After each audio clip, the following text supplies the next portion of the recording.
UNTV News and Rescue Command Center. This is Y News with Angelo Castro III, Gerry Alcantara, and Darlene Basingan. Good evening. Some lawmakers at the lower house are pushing for the passage of their version of the tax reform package, with which they believe is more efficient than the Department of Finance's proposal. Nel Maribuhok will tell us why. The House Bills number 57 and 333 are some of the proposed version of the lower house for the restructuring of the tax system in the country based on the proposed bill introduced by the members of Makabayan Bloc. In House Bill 57, taxable annual salary income will be raised to 396,000 pesos from the 250,000 pesos suggested by the Department of Finance. This was also emphasized in House Bill 333 because according to it, 1,086 pesos is the minimum amount needed by a family of 6 members to meet its daily needs. The lawmakers questioned the tax reform package of Finance Department, particularly its plans to raise the excise tax of petroleum products and reducing the personal income tax rate to 25%. In other words, wala na ritong 10%, walang 15%, 20 ka kagad. Sinong tatamaan nito? Tatamaan nito yung mga lower and middle income level pa rin. Huwag doon sa very sensitive na mga produkto gaya ng diesel at gasolina. No? Alam naman natin ang domino effect nitong diesel na 6 pesos.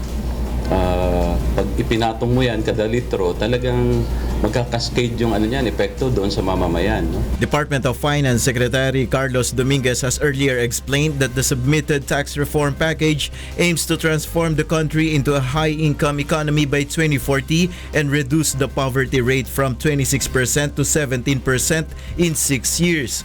At present, the House Committee on Ways and Means still studying the proposed tax reform package of the Duterte administration. Nel Maribuhok, UNTV News and Rescue, House of Representatives. The Department of National Defense will seek clarification from President Rodrigo Duterte regarding his plan to stop the RPUS military exercises. Brian De Paz will tell us why. The Department of National Defense awaits further orders from the Commander-in-Chief regarding the exercises of Armed Forces of the Philippines with U.S. forces.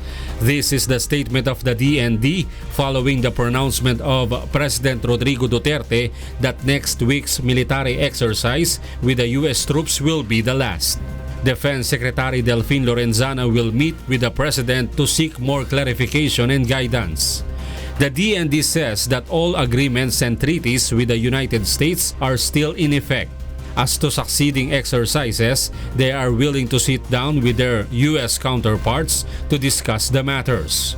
May mga treaty tayo tsaka agreement sa kanila, tuloy-tuloy pa rin yun. Wala pa rin pati yung ibang alliances natin sa Australia, sa Japan, tuloy pa rin lahat yan.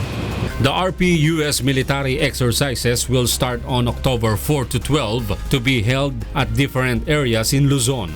The AFP has ground rules that have been developed to protect the Philippine Marines and U.S. forces from the release of information that could potentially threaten their security or safety during PHIBLEX 33. Hence, specific information on friendly force troop movements, tactical deployments, and dispositions that would jeopardize operational security or lives will not be reported. These would include unit designations, names of operations, and size of friendly forces involved. News media personnel must carry and support any personal and professional gear they take with them, including protective cases for professional equipment, batteries, cables, converters, etc. Media members should be physically fit and prepared to withstand the rigorous conditions required to operate with deployed forces. Brian De Paz, UNTV News and Rescue, Camp Aguinaldo. The leadership of the PNP Criminal Investigation and Detection Group did not set a deadline for the investigation of the Bilibid riot last Wednesday morning. Joanano will tell us why. Definitely, I want the soonest possible. I want best efforts. However, I will not give timeline. because if I give too much pressure on the timeline, I might not be having the true picture of the incident. Criminal Investigation and Detection Group Director Police Chief Superintendent Roel Obusan says they want to make sure that the investigators will gather accurate information about the riot that happened inside the New Bilibid prison last Wednesday morning. This is the reason why PNP Criminal Investigation and Detection Group did not set a deadline for the investigation. Aside from the CCTV footage, they are done interviewing the witnesses and the victims, and even if their statements differ, they are a big help to the investigation. If the statements will be corroborating one another, so we do not have to get all testimonies that we have. We only need 2 or 3 corroborating statements pointing at one issue. They also want to identify the people involved and who started the riot. We have already made the SOCO to look at the physical evidences. After the interviews, now to focus on the assailants. CIDG's leaders said they are communicating with other government agencies such as the Bureau of Corrections for the ongoing investigation. Joan Nano, UNTV News and Rescue, Philippines. The Department of Justice is convinced that businessman Peter Lim is a different person from Cebu's top drug lord Peter Lim, alias Jaguar. However, the government is not ruling out the possibility that the businessman is also involved in the illegal drugs trade. Roderick Mendoza will tell us why. Justice Secretary Vitaliano Aguirre is convinced that businessman Peter Lim, who talked to President Duterte, is a different person from alias Jaguar, who is one of the top drug lords in Visayas. He says it was clear that alias Jaguar was already killed in a police raid in Las Piñas last June. But this doesn't mean that the businessman is not involved in illegal drugs trade. Maring kapangalan lang yan, but pwedeng drug lord din siya. The secretary is not ignoring the possibility that there might be errors in the drug matrix submitted to the president. Last July, Duterte announced the names of the top 3 drug lords in the country, including one Peter Lim, alias Jaguar. Baka mali yung pagkasabi kasi talagang patay na eh. At the time the matrix was came out, talagang patay na si Jaguar because it happened noong pang June 19 before the president assumed the office. Roderick Mendoza, UNTV News and Rescue, Manila. President Rodrigo Duterte says he intends to operate the government in a simple manner and ask for people's cooperation. Rosalie Cos tells us why. President Rodrigo Duterte once again appealed to people in government. So, we are a simple, we are a humble country. We are a very simple people. We would operate our government in a very simple manner. I ask everybody in this government to cooperate. I do not want to go into a massive purge of government workers and officials. The president has earned criticisms from various sectors for his bloody war against drugs and push for independent foreign policy. He has also been making controversial pronouncements against international organizations such as the European Union, United Nations, and even the superpower United States of America for opposing his campaign. Now, President Duterte is determined to stop the joint military exercises of the Philippines and America. According to the maritime law expert and UP professor Attorney J. Batong Bakal, even though the Filipino soldiers are competent and experienced in fighting forces on their own, they could still expand their capabilities through the available equipment of the military cooperation between the Philippines and America. A case in point are the military equipment, computer and intelligence resources of America, which can be used in combating internal security threats such as rebel groups, Abu Sayyaf group, and other bandit groups. And if negotiations with China and the leftists don't go according to plan, there will be an extraordinarily large window of opportunity for either China or the CPP, NPA, and DFP to take advantage of these security gaps in the event of failure in the negotiations of the Duterte administration. Walang capability yan. It's all soiled and soiled clothes. Well, They do not share. And I said, sabi nila, bugok raw ako kasi hindi ko alam that the jets were made in Korea. Correct, but that was outsourcing. Kanina rin yan. Magbili ka ng rubber shoes doon, it's made in China. But the owner of the trademark, you cannot buy the planes there without the blessings of... Rosalie Cos, UNTV News and Rescue, Quezon City. The Office of the President, through Executive Secretary Salvador Medialdea, has released Memorandum Order Number 4. The order directs the Philippine Coast Guard to deploy additional units and personnel to increase visibility and security in all Philippine ports, harbors, and major coastal areas. This is in accordance of the declaration of a state of national emergency by President Rodrigo Duterte. PCG shall also intensify its inspection of all merchant ships and vessels to prevent lawless violence at sea. President Duterte declared a state of national emergency on the account of lawless violence following the bombing incident at a night market in Rojas Avenue, Davao City on September 2. Next, NY News. Condolences outpour in the wake of the late Senator Miriam Defensor-Santiago. The government invites stakeholders to its planned anti-poverty summit in October. And the Senate is urged to pass a bill that aims to put up Trabaho Centers in high schools. Y News, we'll be right back.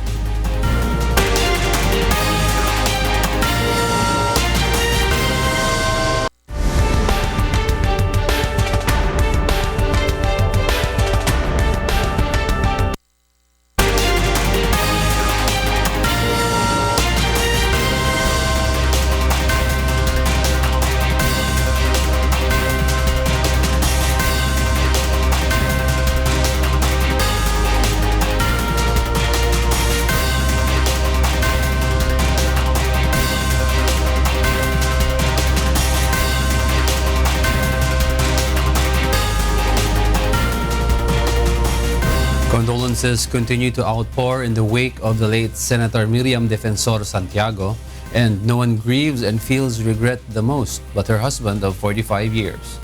Joanna will tell us why. For the late Senator Miriam's husband, Narciso, he feels grief and at the same time regret in the loss of former senator. Pagpuri sa kanya, sana nagagawan.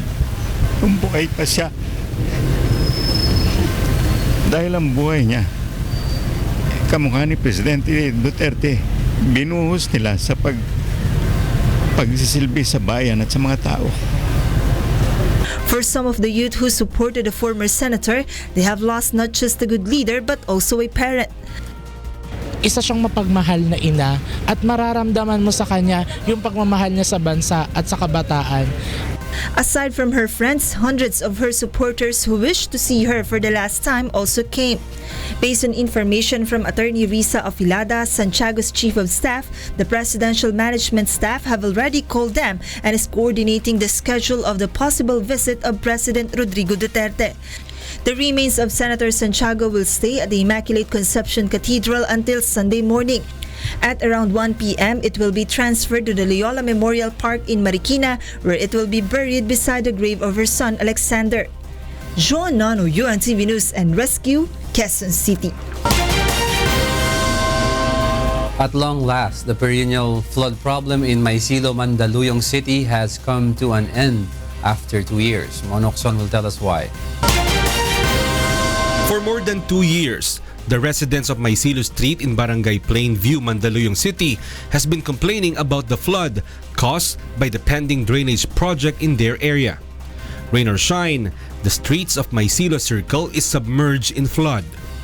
What's ironic is the areas within the vicinity of the City Hall. To deflect contempt of the residents, the local government posted a sign saying that the said project is not theirs, but of the Department of Public Works and Highways.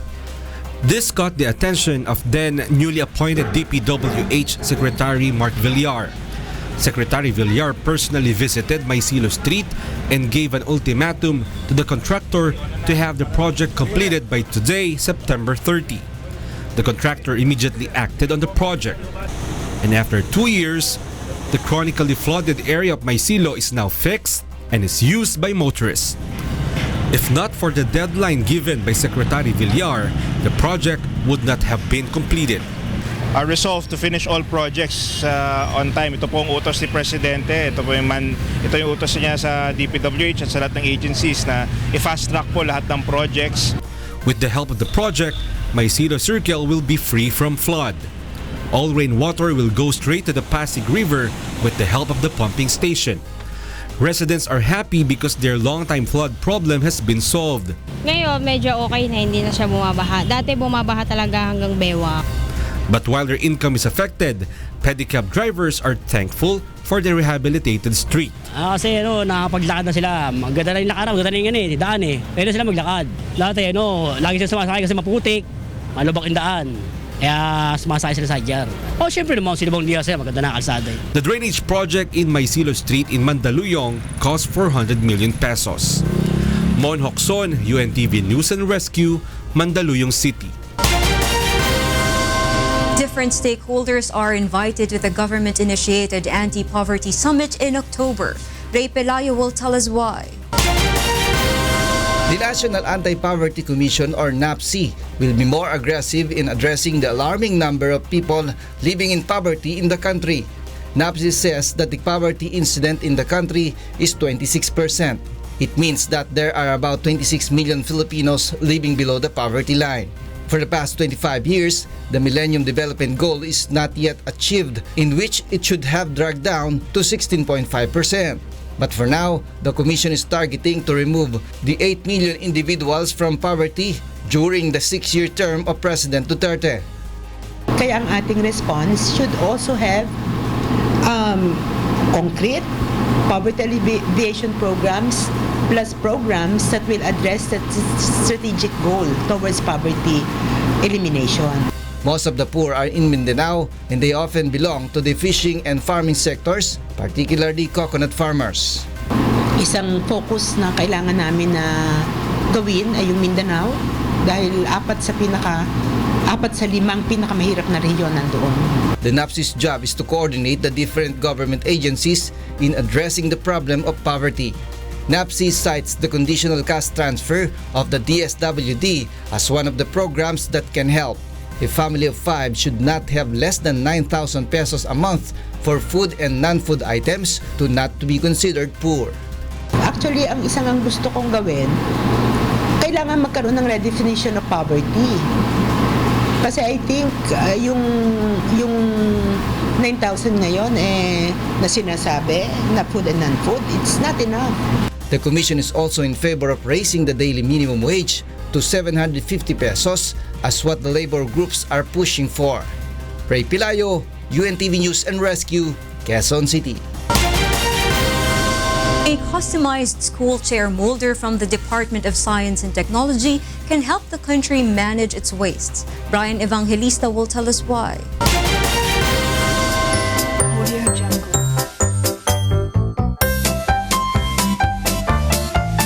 Pakinisin natin yung molde, lagyan natin ng mga konting, basta may mga modifications kami sa molde. Tsaka pinagaan namin, ginamit namin aluminum. Noong una kasi bakal, so mabigat. The Department of Science and Technology has turned over a jig table and chair molds to a foundation to facilitate the production of school chairs made from plastic waste. Villar Sipag Foundation produces 3,000 chairs in their factories, such as those located in Las Piñas, Iloilo, and Cagayan de Oro. The foundation collects and recycles plastic waste it collected from public schools nationwide. Then the chairs are distributed to various public schools in the country. Kasi ang intention naman natin is ma-process natin yung ating mga waste plastic. Kasi para namang salot yung mga waste plastic na yan, pag nakarating sa ating mga bayan, nagbabaha tayo, at tapos pati yung mga itinatapon sa dagat, pati yung mga isda nangangamatay kasi kinakain nila yung mga waste plastic. The foundation hopes that the local government units will launch the same project to reduce plastic waste and recycle waste products to produce more school chairs. Brian Evangelista, UNTV News and Rescue, Las Piñas City. Senator Bam Aquino is optimistic that the Congress will pass Senate Bill number 170 or the Trabaho Centers in Schools Act. Joyce Balancho will tell us why.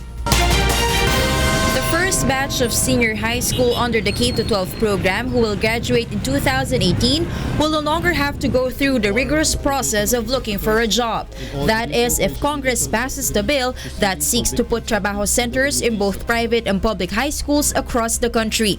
Senator Bam Aquino, who is the principal author of Senate Bill 170 or the Trabaho Center in Schools Act, says his measure will solve the problem of job skills mismatch. Because kung tutuusin, yung problema natin sa unemployment tsaka underemployment, it begins from the schools. It begins from the senior high schools, it begins in the colleges and universities. So yung intervention po natin, kailangan doon nagsisimula. The bill focuses on providing career counseling services, employment facilitation, and industry matching. Through these centers, industries can partner with schools and inform students of employment opportunities available. So we're hoping na with this law, makumpleto po yung proseso, hindi lang on the supply side yung binibigyan ng pansin, pati sa demand side. So makita ho natin that our young people, if they do want to get a job right after senior high school or if they want help sa pagpili po ng kurso na kukunin po nila sa kolehiyo, meron po tayong infrastructure na nakapasok na po doon. The Department of Education or DepEd, the Department of Labor and Employment or DOLE, and the Technical Education and Skills Development Authority or TESTA have expressed support to the measure. The DepEd, during a recent hearing conducted by the Senate Education Committee, has manifested its full support to the bills filed by Senator Bam Aquino. Hindi lamang yung aspeto ng pagpili, kung hindi pagpili ng track o kurso sa senior high school, kung hindi ano ang may tutulong natin sa mga bata pagkatapos nila na mapili yung kurso o track na gusto nila sa senior high school. May focus yung panukalang batas na ito, and that's what makes it very, very commendable. If the proposed bill will be passed soon, Trabaho Centers will be put just in time for the needed employment of the first batch of graduates of senior high school in 2018. Joyce Balancho, UNTV News and Rescue, Quezon City. Foreign workers in Taiwan are hoping that the government would consider the amendment of the country's Employment Service Act. Amiel Pascual will tell us why. Foreign workers in Taiwan are set for a rally on Sunday, October 2, to show their support to the proposed amendment that would abolish the one-day exit policy. The revision of the Employment Service Act would allow foreign workers who have worked in Taiwan for 3 years to be hired without leaving the country. Under the existing rules, foreign workers who have reached 3 years, the longest contract allowed, are required to go through one-day departure before being rehired by their previous employer. However, the policy is being abused by manpower brokers to not accept requests from poor performers to help them find new jobs. This means foreign workers need to pay agency fees anew in order to return to the country, which lead them to huge amount of loans. Another collecting na naman, so napakahirap. Tapos yun nga, tapos na yung kontrata namin, may utang pa kami sa lending, nagpapatong-patong na.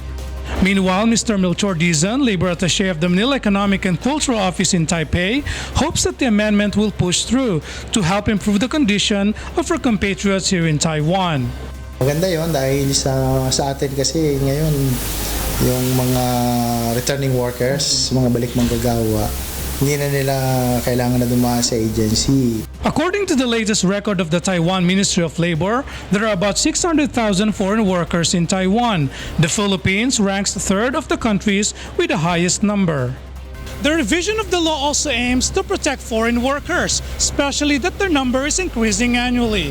Amiel Pascual, UNTV News and Rescue, Taipei, Taiwan. Over 1,000 residents of Bulacan and Rizal expressed gratitude to UNTV Serbisyong Kasangbahay and Members Church of God International. Jun Soriao tells us why.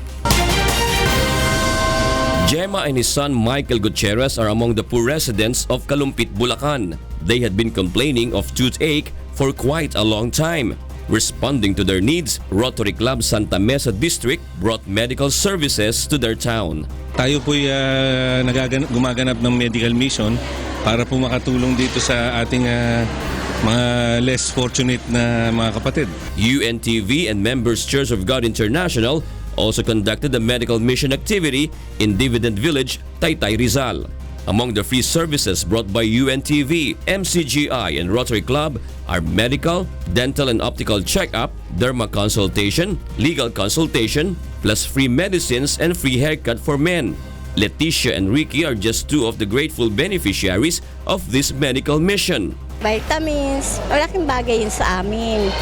Kasi siyempre, kasi bibiling pa namin, binigay lang sa amin. Kaya malaking pasasalamat namin. Kay Kuya Daniel at kay Brother Eli, maraming salamat. At sana ipagpatuloy nyo yung magandang gawain na ito na magsisilbing ehemplo kaya magiging daan para sa lahat ng mga tao. Maraming salamat po. The beneficiaries of the free medical mission in Kalumpit, Bulacan have reached 1,145 residents, while over 500 have also enjoyed the free services in Taytay, Rizal. Jun Soriao for Serbisyong Kasangbahay. Coming up, U.S. health officials issue a travel advisory on Zika-stricken countries in Southeast Asia, including the Philippines.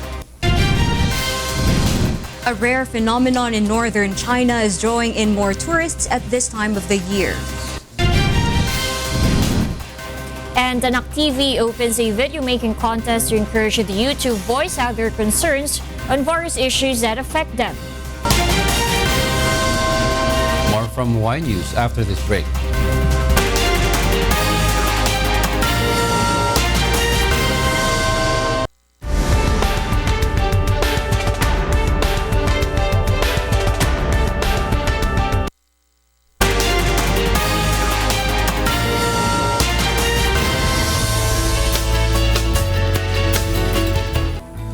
Tropical cyclone Chaba is expected to enter the Philippine Area of Responsibility or PAR tomorrow morning. As of 4 p.m. today, it was located at 1,440 kilometers east of Bicol region, packed with maximum sustained winds of 85 kilometers per hour and gustiness of 105 kilometers per hour. It moves westward at 20 kilometers per hour. A low-pressure area is also spotted at 175 kilometers per hour east-northeast of Casiguran, Aurora, while the southwest monsoon is still affecting the western section of Luzon.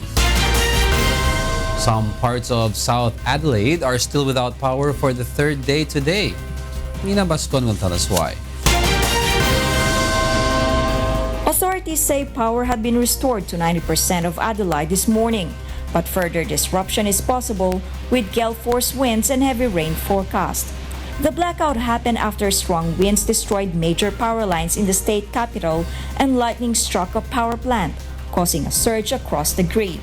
The network and link to neighboring Victoria State shut down to prevent damage to infrastructure, causing a statewide outage. With the power line going down in one place and the whole system shuts down, I don't think that's a very secure method. I would have thought we would have had a better method than that to cover the power of the state.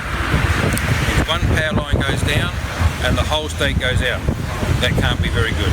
The situation prompted calls for an inquiry into the power sector that would examine whether the power failure could have been avoided if more gas-burning power plants had been on standby. We've got to recognise that energy security is the key priority, and targeting lower emissions is very important, but it must be consistent with energy security. Meanwhile, the lower air peninsula communities enter third day without power. Flood warnings are still in place to the north and south of Adelaide, including in South Adelaide's premier wine districts, while thousands remain without power after strong winds lashed the state overnight. As early as 4:30 a.m., the Bureau of Meteorology has canceled the severe weather warning, but advised people to be careful of fallen power lines, fallen trees and debris, creeks and storm drains, and not to walk or drive through the flood water. Nina Bascon, UNTV News and Rescue, Melbourne, Australia.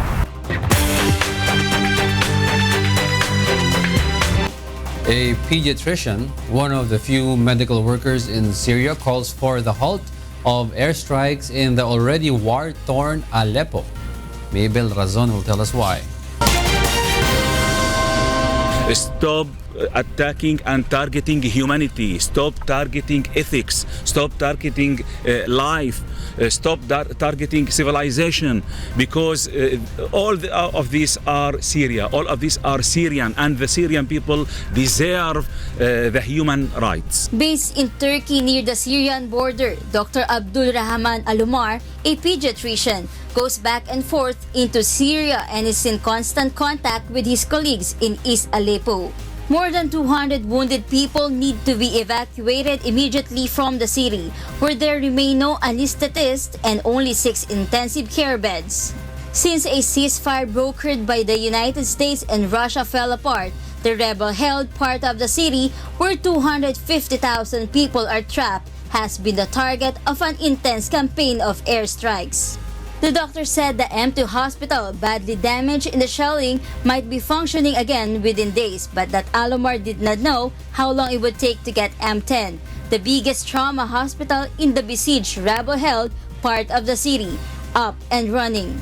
It is not acceptable that only one gynecologist serve the women of Eastern Aleppo, only one gynecologist, and also 2 pediatricians only are serving the people, children of Eastern Aleppo. There are only 30 doctors. Those 30 doctors are so overwhelmed. There are no ventilators for newborns nor nurses qualified to look after them, and technicians are standing in as anesthetists. Antibiotics, orthopedic supplies, and drugs for treating chronic diseases are running low, and other medicines have run out.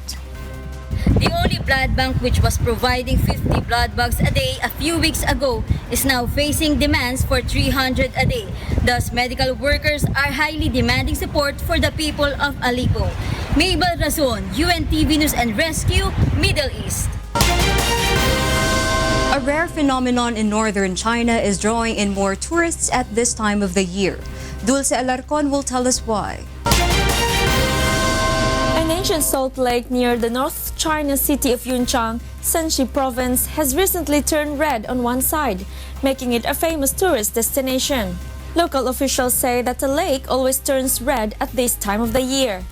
持续时间要长，日照越长，天气越热。 持续的颜色越红，时间越长。 According to scientists, the red color comes from a kind of algae. 据咱们以往的经验来看哈，这个水里面这种微生物，也就是说盐藻，它能够达到那个成千上万只以上，这个水颜色才会达到如此的这种红的颜色。这次呢，咱们主要是从边上取的这个水样，这个水样里面从咱显微镜下观察哈，基本上能达到2-3千只，就是说一滴水。 Local residents have been extracting salt crystals from the lake for more than 4,000 years. People can also float on the lake's surface due to the water's high salinity, thus earning the name China's Dead Sea. The Salt Lake, which was formed 500 million years ago, is the world's 3rd largest sodium sulfate inland lake. Dulce Alarcon, UNTV News and Rescue, Shanghai, China.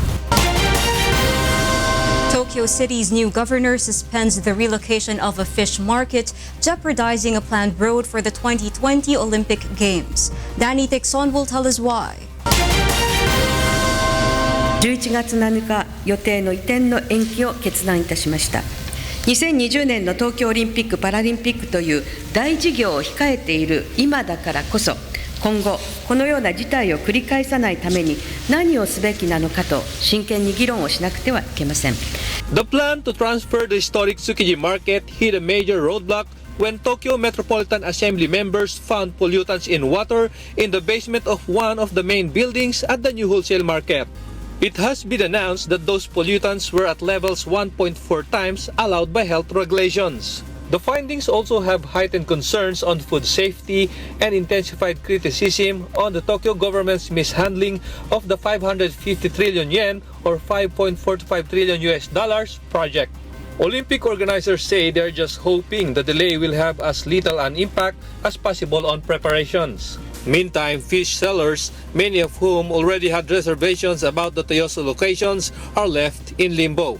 この状態だったらオリンピックどころじゃないと思うんですよね。こんなに問題ばっかだと他の国から本当に大丈夫なのかっていう心配は絶対あると思いますよね。こんだけ移転ですごいこんななんて言えばいいんだろう。ちょっと難しいな。 The historic Tsukiji market, which has been in operation since 1935, is the world's biggest wholesale fish and seafood market. Danny Tixon, UNTV News and Rescue, Japan. The United States Centers for Disease Control and Prevention has issued a travel advisory on 11 countries in Southeast Asia due to the increased risk of Zika virus infection. The agency recommends that pregnant women postpone their non-essential travel to Brunei, Myanmar, Cambodia, Indonesia, Laos, Malaysia, Maldives, Thailand, East Timor, Vietnam, and the Philippines. However, health officials say that travel notices for other countries like Brazil and Singapore have not been issued, but such warnings would be considered if the number of cases rises to the level of an outbreak. The Provincial Health Office in Cebu forms a task force that will focus on the upsurge of mosquito-borne diseases in the province. Grace Casin tells us why. The Cebu Provincial Health Office has created a task force that will monitor the diseases brought about by mosquitoes like Zika, dengue, and chikungunya. Recently, the Department of Health confirmed that a pregnant woman has turned positive with Zika virus in Cebu. Aside from this, there have been 5 cases of chikungunya and 4,900 cases of dengue in the city. For this reason, the city will conduct an extensive cleanup drive that will be headed by the Bureau of Fire Protection and the Department of Education. It's really a battle between the mosquito and us. We have to go to the levels sa barangay, levels sa mga tao nga atong i-drum up sila pirmi nga kinanglan gyud maglimpyo ta sa atong environment. Even though the fatality rate of Zika virus is low, the authorities remind the public to keep their surroundings clean to avoid storing water that could be a breeding ground for mosquitoes. As of now, there are 12 recorded Zika cases in the country that are locally transmitted. According to the Provincial Health Office, they will conduct an information dissemination in schools to orient the youth on the proper things to do to avoid bites from Zika carrier mosquitoes. Grace Casin, UNTV News and Rescue, Philippines. Star Wars invites fans to create their own films using action figures as cast of characters. Nina Armilio tells us why. Fight the Empire now. I fear nothing. All is as the Force wills it. Star Wars action figures are once again a great hit ahead of the release of the new movie Rogue One, a Star Wars story in December. To jumpstart super fans, Disney sets up a competition entitled Go Rogue for fans to create the most outstanding and most creative fan fiction film with the action figures as the cast of characters. Kevin Ulrich, a self-confessed Star Wars fan, explains the feeling of having this kind of opportunity.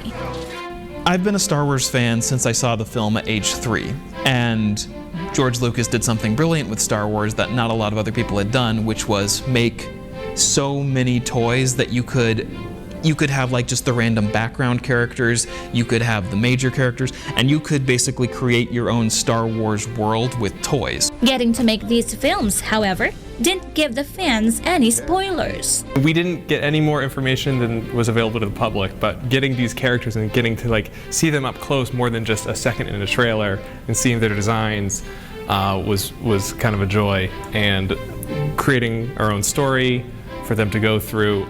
The competition is open until October 21, and media asset packs, including music, are available on the StarWars.com site.